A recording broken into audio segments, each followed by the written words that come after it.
Um, so let's have a look.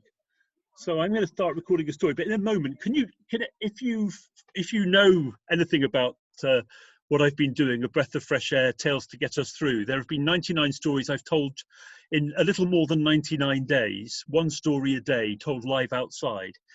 If there's a story that you would like to request that I tell now to start this meeting, the stories are very short.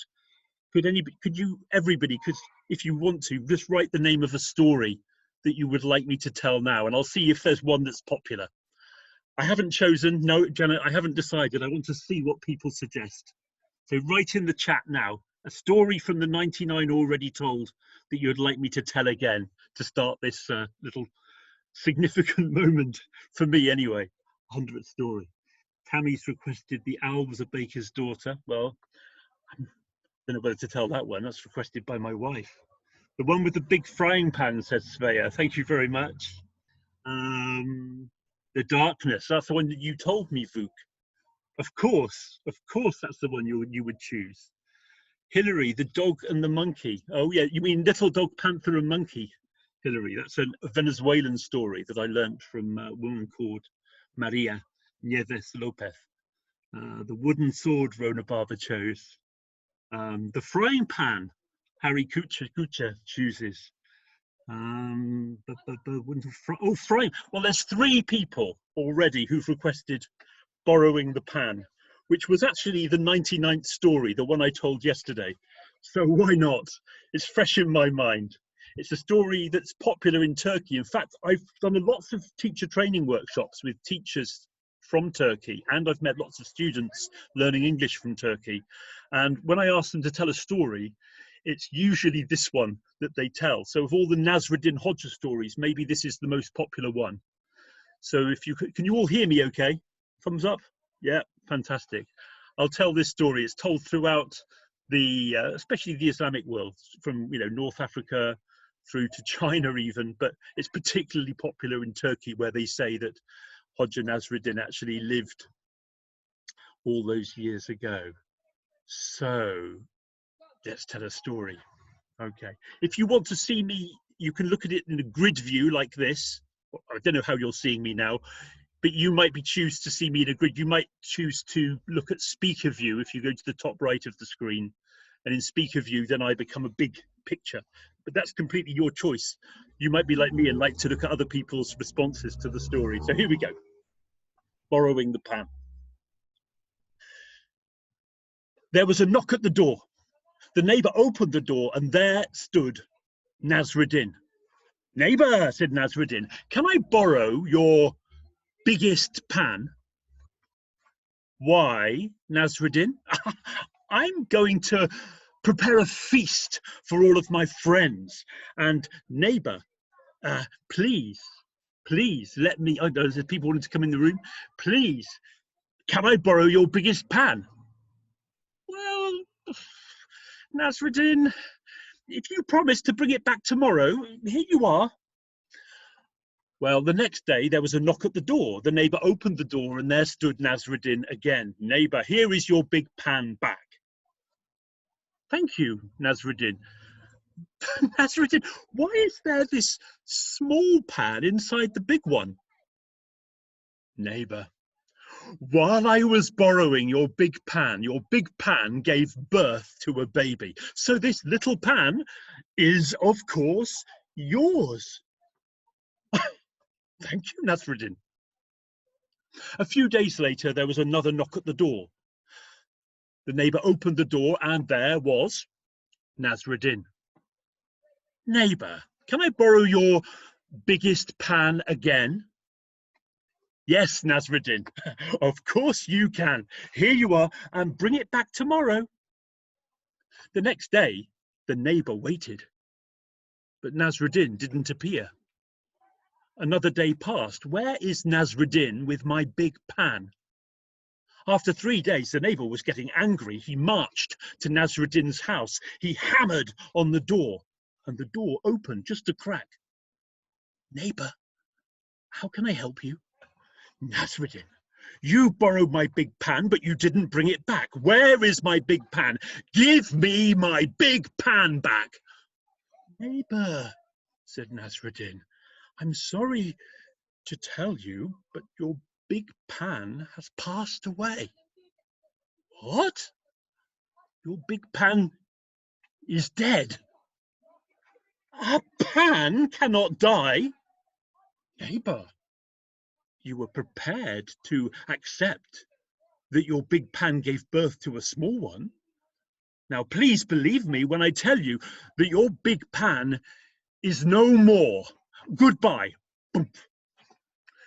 And that is the story of borrowing the pan. And one of the many Turkish people who told me that story is Emel Yelçin. So hats off, thank you to Emel and all of the Turkish people who shared that story. Thank you so much. All right, it's going to admit a few more people to the room. Great, and they're in. Okay, that's 27 people in the room. That's wonderful. That's wonderful. Hi, Tad. Hi, Nick. Good to see you. Good to see you. We've just had the first story. So that was the 99th story as requested by some of you just now. And that's the, it was good that you chose the 99th because I only told that yesterday. But the 100th story is coming up soon. But before I do that, I've just, there's just a chance for an interview. So I would like to answer any questions that you might want to ask about the making of A Breath of Fresh Air, which has been 100 stories over just over 100 days, a story a day recorded outside, usually on this, my Nokia, sometimes on my camcorder. And each one has been then uploaded to YouTube and have become part of a playlist. And I've shared most of them also on Facebook. And yeah, so please write your questions. And Tammy, can you unmute yourself? Because I'm not going to be able to answer all the questions. So Tammy's going to be the interviewer. So what's the first question from Natalia? Maybe Natasha? How did you manage to remember so many stories? I think this is a question that storytellers often get asked. How do we remember the stories? And I think it's like anything, it's a question of kind of developing a muscle memory or a way of remembering. I remember when I started storytelling, there was lots of things blocking me from learning stories, lots of inhibition. As I've had more experience and become a storyteller, I think those inhibitions tend to disappear, and I learn stories very quickly. I often learn stories by just hearing them and telling them back often to the person that told them to me. But I could spend an hour talking about ways of remembering stories. Tammy, can you unmute yourself? I have done. Can you choose another question for me to answer, Tammy? Well, I quite like the question from Sandy, and she said, how did you prepare for these daily stories? How did I prepare each day? Yeah. Okay, good question. I always had a list of stories, just scrawled list on a piece of paper in my pocket that I kept adding to, and as you know, Tammy's my wife, by the way. A lot of these stories I told when I was with Tammy, when we went for walks either near the house during the lockdown in the UK, or when we were able to walk a little bit further away, when we were allowed to drive a little way and go for a walk. And often I hadn't really chosen which story I'd tell that day until I was on the walk, but I was often then just going through the story in my head. Sometimes I went with a deliberate plan to tell a story in a particular location. For example, the horse trade of the Chinese story, I found a nature reserve on Woodbury Common called Bystot Nature Reserve, where I knew they had ponies grazing to maintain the heathland. And I found a horse and told the story in front with the horse in the background. So sometimes it was very site specific. So yeah, I suppose I had lots of stories in mind. Lots of stories I knew very well, but I was keen. I love telling new stories, so I was kind of just learning those as I went along. Hope that answers your question more or less, Sandy. What's the next question you chose for me, Tammy? Well, I think it's quite connected, really. It's from your son, Sam. And Sam said, Hello, Sam. he was asking about what inspired you to tell your story each day. What inspired your story choice each day? Sam said. I didn't want to tell too many gloom and doom stories. I wanted stories that were somehow inspiring or uplifting, even if the story sometimes didn't end happily for the protagonist. It was often then because of the protagonist's fault, like the death of the miser. You wouldn't say that's an uplifting story, but it does teach us about, what we take away, what, there's no pockets in a shroud sort of notion. But most of the stories are uplifting. A lot of them have wisdom in them, I think. I'm attracted to wisdom stories. I'm attracted to trickster stories, and stories that I learn from people. So there's lots of people here in the room who I learned stories from. And when I've learned a story from somebody, rather than from a book or a text, I find that often very inspiring. That the way that person shared that story with me really informs my enthusiasm and my way of telling it. So that's a part answer to that question, Sam. Hi, Leah. Another question? Okay, there's a question from Nick here, and he says, "What do you think?" Yeah, Nick Bilborough. What do you think are the advantages of telling stories in this digital format? What, with the mobile phone? I think that's what he means. Okay, well, digitally, yeah, it was new for me because I've got a really massive YouTube channel with loads of stories that I've been telling for years in classrooms, and most of those I've shared particularly with teachers, but often it's not me to camera. So telling stories to camera is something fairly new to me. Certainly I've been doing it along with doing some storytelling with the Hands Up project, which is a fantastic project that Nick Bilborough runs, which is working with kids in Palestine and around the world, getting people linked up and children in Palestine having a voice around the world. Fantastic project. So I've been doing that digital storytelling, but also this. And what's different about A Breath of Fresh Air is going out with my camera and often not having a fixed stand, but handheld. So it has a kind of shaky, very immediate, sort of spontaneous feel to it, even though sometimes I've done it, it takes more than one take to tell the story that I'm happy then to share. But it's kind of the immediacy, the environment informs the story. There's some challenges. I often have to stop and start again when there's an external noise. Like, most challenging place to tell a story is often the back garden, where there's a neighbour cutting their lawn suddenly, or using a drill, or using the hot water even, because there's a lot of very loud boiler in our neighbour's house. But yeah, I've just found it really interesting, the intimacy of the handheld camera, which, yeah, I find it exciting. Is there time for another question or two, maybe? There's a question from Vuk. Hi, Vuk. Vuk is in Serbia. It's been a wonderful person to have in some of my storytelling classes with the Hands Up project. So Vuk asked you, how do you know that the story is going to be good? Well, I don't know if they're good for you, but they're good for me. So if the stories I tell are stories that I love. So I suppose I hope that my enthusiasm and enjoyment of the story comes across. Thank you. Thank you. Thank you very much.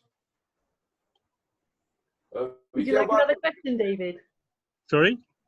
Want another question? Yes, please, Tabby. Another question, please. Yeah. Okay, this is Vera's question. Vera said, can you give us a hint on how to memorize the stories? There's another question that has 1,000 answers. Everyone finds different ways of memorizing stories. Some people use visual techniques. A lot of people draw pictures. Some people are more word-based and write a skeleton outline of a story. Some people just tell and retell, which is kind of what I do. There are many techniques. I'll do a little. I'm just going to write something in the chat here. I'm actually running a course. Let me see if that's right.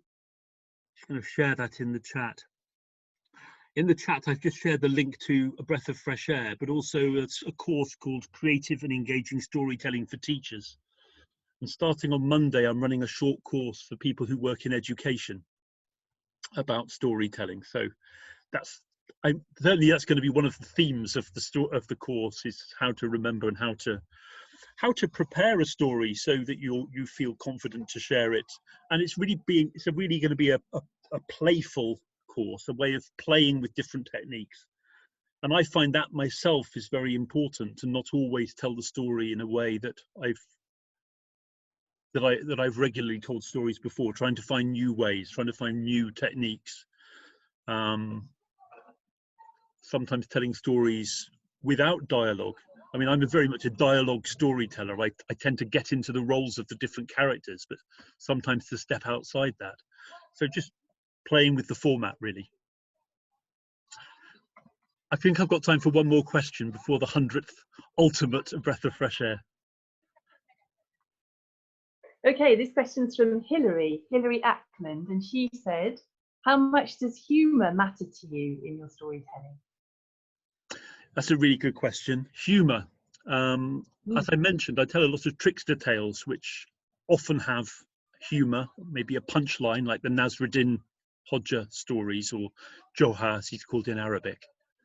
So humour plays a big role. But it's interesting, when I was a child, I was never able to tell a joke well, never quite getting the timing right. And that's kind of carried over to adulthood. I'm not a great joke teller, but I do really enjoy telling a short tale that has wit or a sharp twist at the end that often makes you laugh because you're shocked or surprised by that. So yes, I do love funny stories. On a serious note, a breath of fresh air for me has been a way of managing the crisis personally. I found it very stressful in my own work teaching English and as a storyteller, losing income, having to teach online. It's been a particularly stressful period, but also especially for people that I've talked to in different places, people who are experiencing job losses, people who are experiencing loss of a personal nature, maybe even bereavement. So the process of this has been literally a breath of fresh air for me, and I hope for other people as well. You know, a break from the constant onslaught of bad news in the media, and wondering where this is going to take us, and then hoping that something positive might come out of it, which is hard to see at the moment. But stories are metaphors, and they help us to get through difficult situations. I think lots of us know that from personal experience. You know, Janet Dowling's worked in bereavement a lot and has worked with stories and knows how powerful story sharing can be. So I'm going to finish with the 100th tale, the ultimate breath of fresh air. It's probably a story that I've told almost more than any other. We've been all around the world with the stories. I've told stories in this playlist from South America, from all around the UK and Europe, from the Middle East, from Muslim and Jewish traditions, from India, Nepal, a few stories from Nepal that I learned from people I know there, China, Japan. There's been several Japanese stories, and of course Africa. And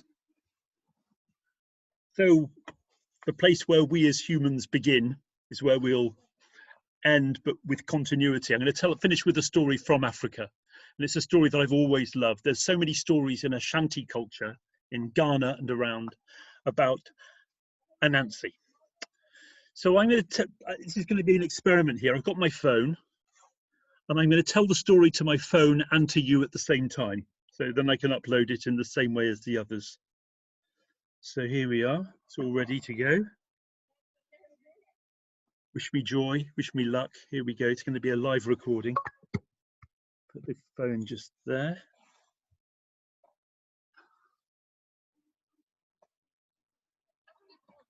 Glass of water.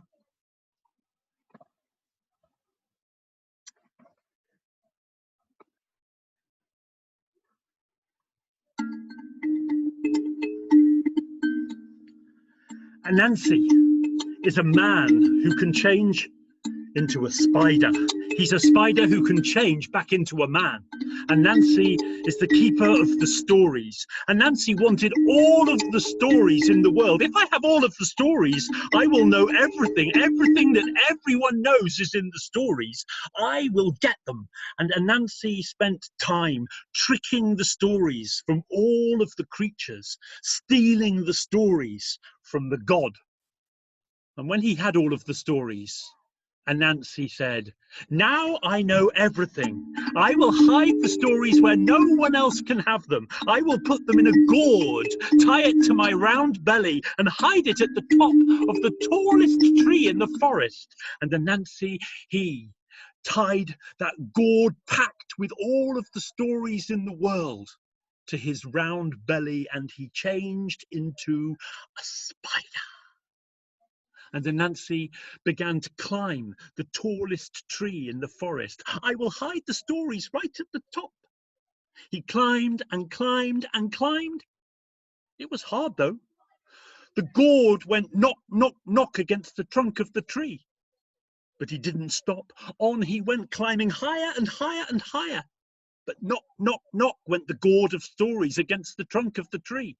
Still, he didn't give up. He climbed all the way to the top. He was exhausted. And when he reached the top of the tree, down below, he heard... Anansi looked down and saw way down below children. They were pointing and laughing at Anansi. "Why are you laughing at me? Are you laughing at me?" "Yes," said the children. "We're laughing at you, Anansi. You're a fool, Anansi." "Why are you calling me a fool? You're the fools. I know everything. Everything's in the stories. All of the stories in my gourd. You know nothing. I know everything." But the children continued laughing. "Why are you laughing?" said Anansi. "Anansi, why did you tie that gourd of stories to your belly? You should have tied it to your back." Anansi knew that the children were right. Anansi was furious. He took the gourd of stories from his belly and he threw it down. It hurtled down towards the children.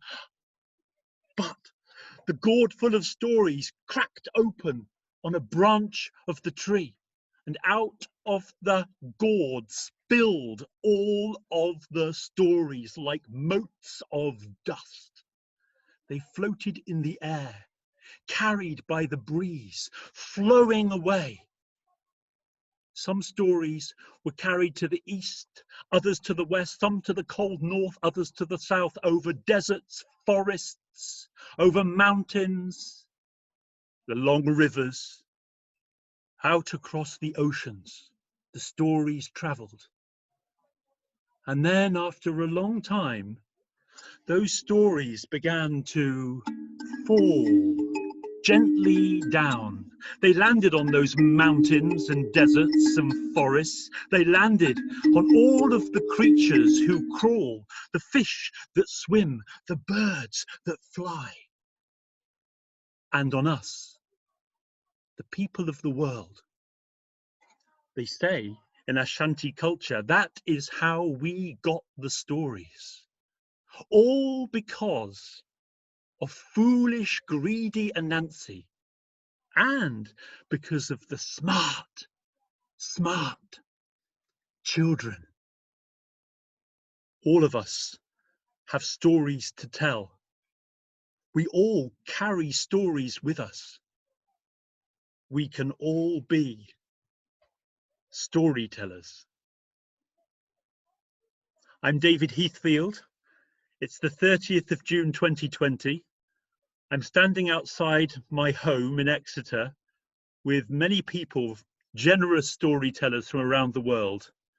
And this, for you, is the ultimate 100th, a breath of fresh air. Thank you. Do you want to unmute yourselves? Bravo!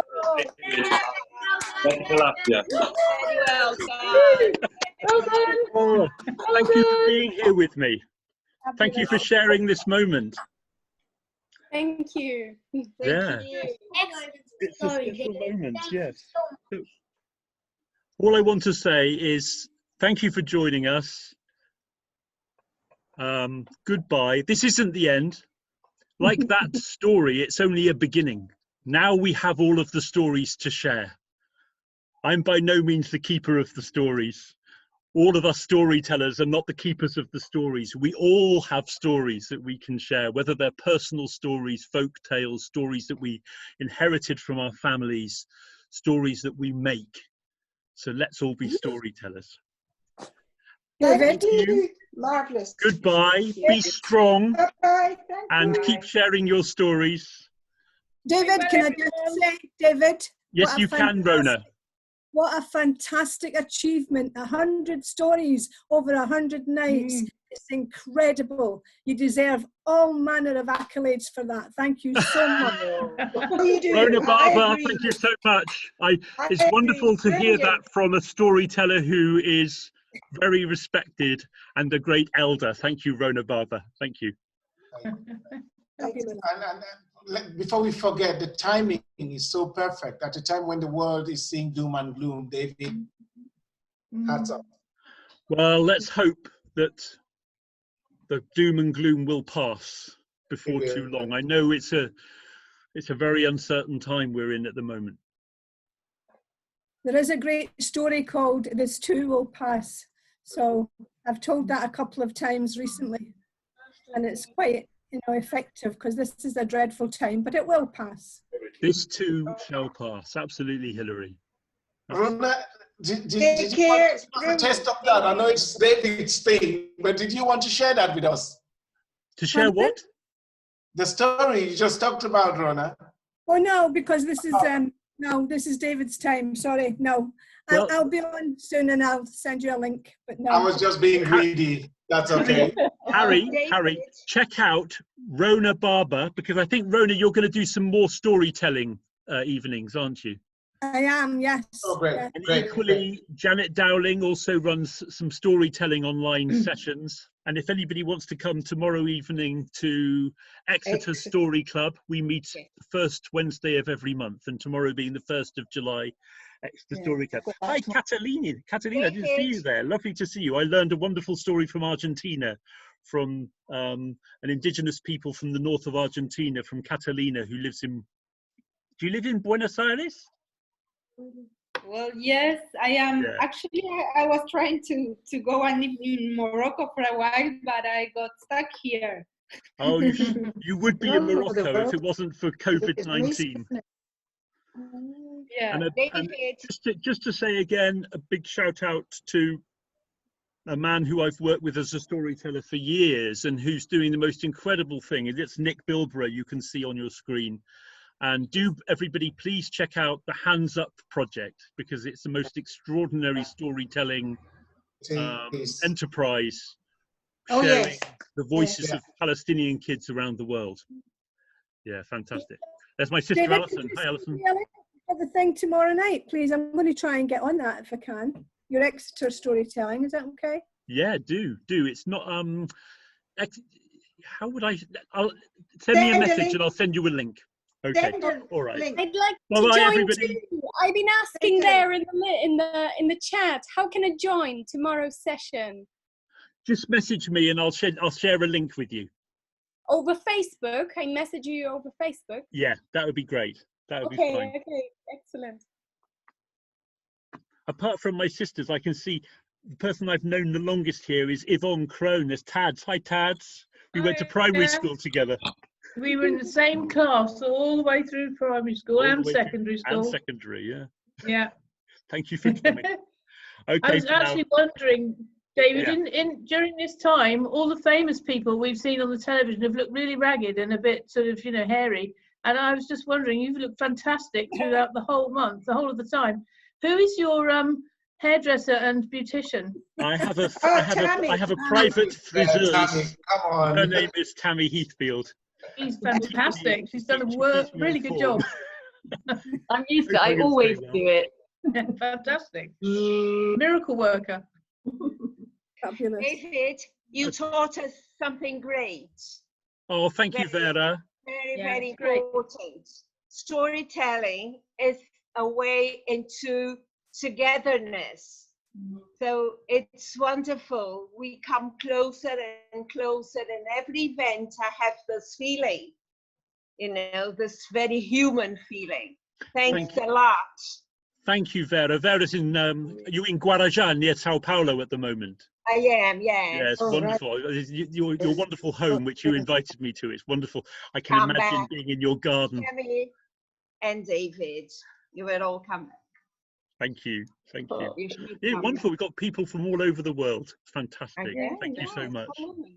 Okay, well, I wish you all well and be strong. And I'm going to say goodbye and thank you for joining me for this moment, a breath of fresh air. Goodbye, Thank everybody. you. Thank you. Bye. Bye. Thank you for Bye. coming. Now, have a